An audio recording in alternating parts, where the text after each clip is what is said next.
Good morning, everyone. Welcome back. I'm Steve. And I'm Scott. And together we are Backyard Musings broadcasting live Apple Valley, People's Republic of California. And we are definitely talking science and technology today. Yes, this sir. Is a cool story. So the slide you're looking at is a Mars Curiosity rover that's been roving around Mars. Mm-hmm. And it shows the different evolutions of what it's taken and where it's gone, where it's been, which is a pretty neat slide. I mean, we're controlling this from Earth. You know, sending signals and boom, boom, boom, and it's doing these things. It's fascinating. It is an interesting story, yeah.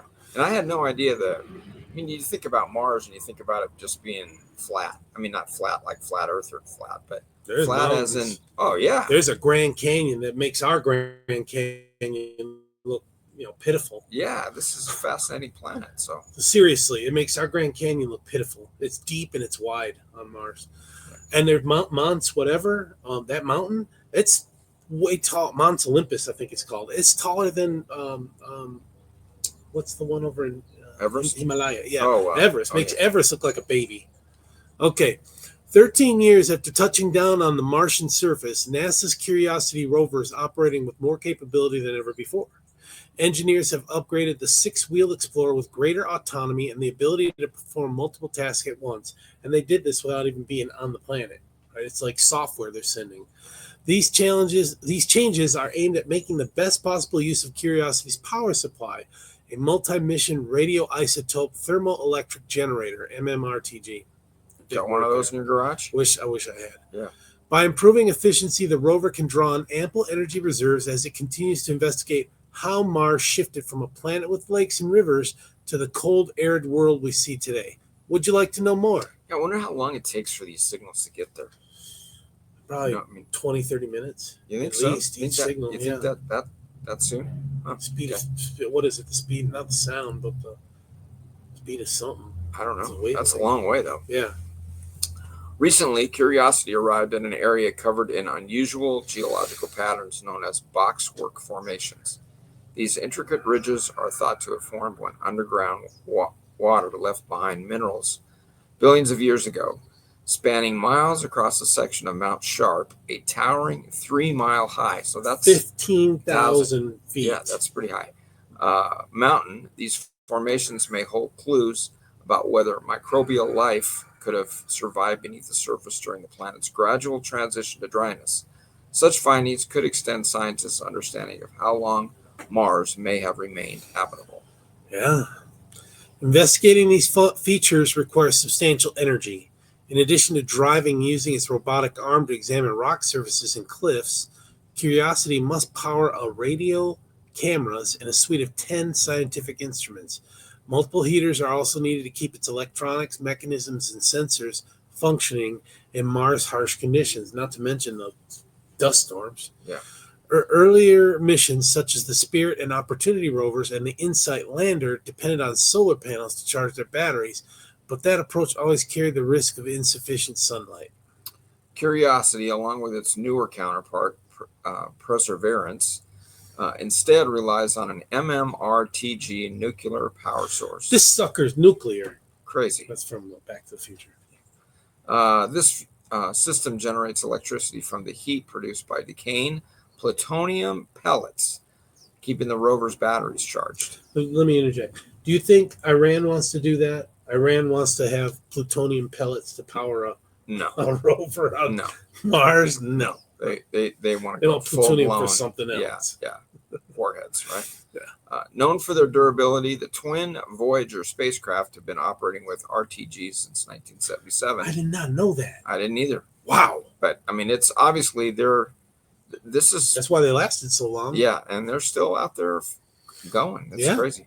These power units can keep missions running for years. However, as the plutonium fuel gradually decays, recharging the batteries takes more time, which means less energy is available for science activities each day. That makes sense. Yeah, I mean it's going to decay, but I mean it's not like an apple that'll rot in 5 days. You know? Well, but the older I get, the more I realize that. That's true, man. Things get older, they tend to rot. I realized that this morning. I'm not going to mention where the rod Yeah, is. we don't need to. The team carefully manages the rover's daily power budget, factoring in every device that draws on the batteries. This is where AI would come into beautiful use right here, trying to maximize the use. While these components were all tested extensively before launch, they are part of complex systems that reveal their quirks only after years in the extreme Martian environment. Dust, radiation, and sharp temperature swings bring out edge cases that engineers couldn't have expected. Okay, let's advance the slide here. Let me get it. Next slide. There we go. All right. So what you're seeing on this slide is the path that it's taken. Of course, yeah. Okay, generally, JPL engineers send Curiosity a list of tasks to complete one by one before the rover ends its day with a nap to recharge. I can relate. In 2021, the team began studying whether 2 or 3 rover tasks could be safely combined, reducing the amount of time Curiosity is active. Makes sense. Yeah. All right, so let's go to the next slide here. So that's its path right there. So this is showing like a color gradation of the things that it's done. And you can read that there. Is it my turn? Yours. For example, Curiosity's radio regularly sends data and images to a passing orbiter. So there's something in space that's orbiting, and then it blitzes the information up, which relays back to Earth. Could the rover talk to an orbiter while driving, moving its robotic arm, or snapping images? Consolidating tasks could shorten each day's plan, requiring less time with heaters on and instruments in a ready-to-use state, reducing the energy used. Testing showed Curiosity safely could, and all of these have now been successfully demonstrated on Mars. That is cool. Yeah. Another trick involves letting Curiosity decide to nap if it finishes its tasks early. And engineers always pad their estimates for how long a day's activity will take. Just P for plenty. Yeah, just in case hiccups arise. Now, if Curiosity completes those activities ahead of the time allotted, it will go to sleep early. So, little reward, I guess. By letting the rover manage when it naps, there's less the AI can do this. There's less recharging to do before the next day's plan. Even actions that trim just 10 or 20 minutes from a single activity add up over the long haul, maximizing the life of the MMRTG for more science and exploration down the road. Okay, here's I'm going to advance the slide here. Yeah, oh, that looks cool. That's a big footprint. That is a Bigfoot has been on Mars. I'm positive. Okay. In fact, the team has been implementing other new capabilities on Curiosity for years. Several mechanical issues require a rework of how the robotic arms pulverize a rock pulverizing drill collects samples, and driving capabilities have been enhanced with software updates. When a color filter wheel stopped turning on one of the 2 cameras mounted on MatScam, Curiosity's swiveling head, the team developed a workaround allowing them to capture the same beautiful panoramas. That's cool. And of course, you make a comment. The workaround. Yeah. There's always a place for Democrats after all. I guess so. Yeah. Let's all send them to Mars. Send them all there. JPL also developed an algorithm to reduce wear on Curiosity's rock-battered wheels. And while engineers closely monitored any new damage, they aren't worried. After 22 miles, that's an extensive research. That's a long time, 22 miles. It's clear that despite some punctures, the wheels have years worth of travel in them. And in a worst case scenario, Curiosity could remove the damaged part of the wheel's tread and still drive on the remaining part. Huh. That is cool. Yeah. Together, these measures, so I guess it has forks in it's like a tracked vehicle, whatever. And you take that track off and it's still got like maybe like a what do they call it? Sheep's foot. Like heavy equipment. Yeah, it could still do it. Yeah. Okay, still driving the remaining part. Together, these measures are doing their job to keep Curiosity as busy as ever.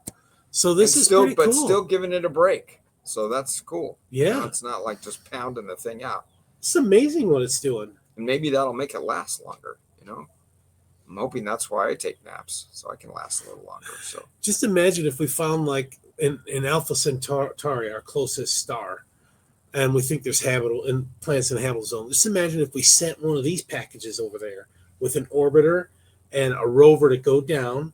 Do you remember how the rover went down, it had like all these parachutes and big balloon things so that it bounced around. Yeah, I don't wouldn't get remember hurt. that, but it's pretty cool. I don't even remember. I remember Send the that off. space rover that they sent to the moon, but I don't remember how they got it there. And let them send telemetry back to Earth. It would take probably a year to get the signal, you know, if it's light years away.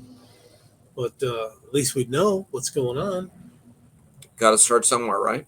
Or maybe we could put relays every so often, so that communication relays, so that boom, you know, the signal will go faster, like a little booster, you know. Yeah. Well, hopefully that was not one of those things that we just lost the other day that they can't find. Yeah, that after day one. Yeah. The moon thing. Yeah. Moon lander. All right, folks. Thanks for joining us. We'll see you this afternoon. Take care, everyone. Thanks.